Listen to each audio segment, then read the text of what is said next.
sebuah film dokumenter yang berjudul Sexy Killer. Menurut kakak, film Sexy Killer itu gimana sih?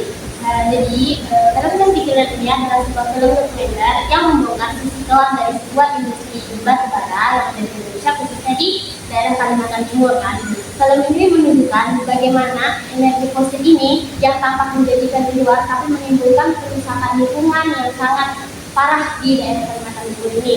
Terus itu juga meninggalkan pendidikan sosial ke dalam bagi masyarakatnya, dan yang lebih mencekam lagi, film ini mengungkap keterkaitan antara bisnis tambang dengan kekuasaan politik di Indonesia.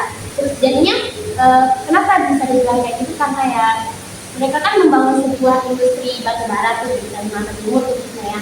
Mereka itu mengambil hasil alam dari Kalimantan Timur dan lokasinya itu di dekat sama pemukiman warga. Dan dari situ tuh kenapa dibilang kekuasaan politik di Indonesia, karena hak asasi manusia di sini tuh tidak diterkaitkan, atau bisa dibilang hak asasi manusia itu kalah dengan politik yang mereka gunakan tuh. Bahasanya orang yang di atas tuh lebih berkuasa daripada masyarakat biasa yang ada di bawah gitu.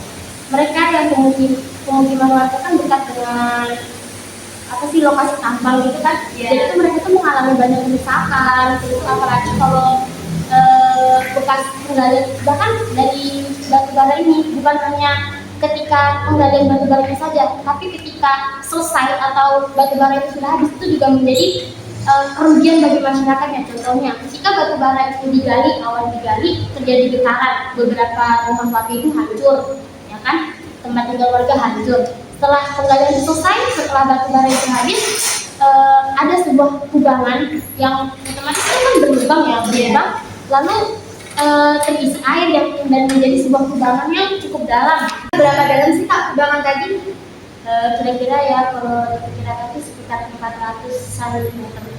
Dalam juga ya berarti. Jadi makanya karena sedalam itu gitu loh, dan keadaan itu tuh di dekat pemukiman warga, bahkan ada di belakang sekolah. Jadi ya dalam sebulan tuh mereka bisa memakan puluhan korban kayak gitu loh, korban kayak mungkin tergelincir atau gimana. Dan dari Pemprov Kalimantan tuh nggak pernah berjanji atau janjinya dulu tuh untuk bakal dijadikan sebuah tempat wisata atau dibilang bagaimana, tapi itu nggak terjalankan sampai saat ini gitu. Jadi tuh gimana hak asasi manusia dan politik terus ini saling diatur gitu, sedangkan mereka tuh lebih mementingkan politik negara, sedangkan politik negara itu kan berjalan karena ada masyarakatnya. Tapi kalau masyarakatnya saja tidak dipedulikan, tidak diutamakan, terus gimana politik itu mau berjalan dengan baik?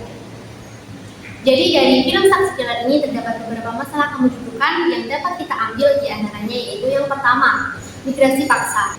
Akibat dari ekspansi tambang batu bara, banyak rumah dan juga lahan pertanian yang digusur. Hal ini menyebabkan banyak masyarakat lokal di Kalimantan Timur harus kehilangan tempat tinggal dan juga mata pencahariannya. Hal inilah yang menciptakan arus migrasi paksa yang membuat ketidakstabilan sosial. Yang kedua yaitu kerusakan kesehatan masyarakat.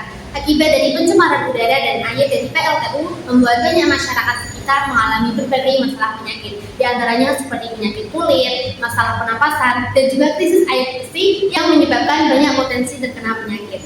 Hal ini menurunkan kualitas hidup masyarakat dan meningkatkan beban kesehatan. Yang ketiga yaitu ketimpangan sosial dan ekonomi. Penduduk lokal tidak menikmati hasil dari tambang yang ada di tanah mereka. Keuntungan bisa dinikmati oleh segelintir elit, sementara masyarakat lokal tetap hidup dalam kemiskinan dan juga kesengsaraan. Ketimpangan inilah yang menyebabkan konflik sosial dan juga kecemburuan antar kelompok. Nah, tadi kan udah dijelasin tuh tentang masalah kependudukan yang ada di dalam film Sexy Killer ini. Jadi, sekarang adalah sebuah pesan moral dan kritik sosial dari film Sexy Killer. Sexy Killer tidak hanya menyoroti kerusakan lingkungan, tapi juga menyikap struktur kekuasaan dan kepentingan politik di balik industri energi. Film ini menjadi bentuk kritik tajam terhadap bagaimana elit politik, termasuk calon presiden dan wakil presiden pada saat itu, punya keterkaitan langsung maupun tidak langsung dengan perusahaan tambang dan sekian dari kami. Semoga apa yang disampaikan ini dan dari film ini dapat menjadi sebuah pembelajaran dan kesadaran bagi kita semua. Syukran. Wassalamualaikum warahmatullahi wabarakatuh.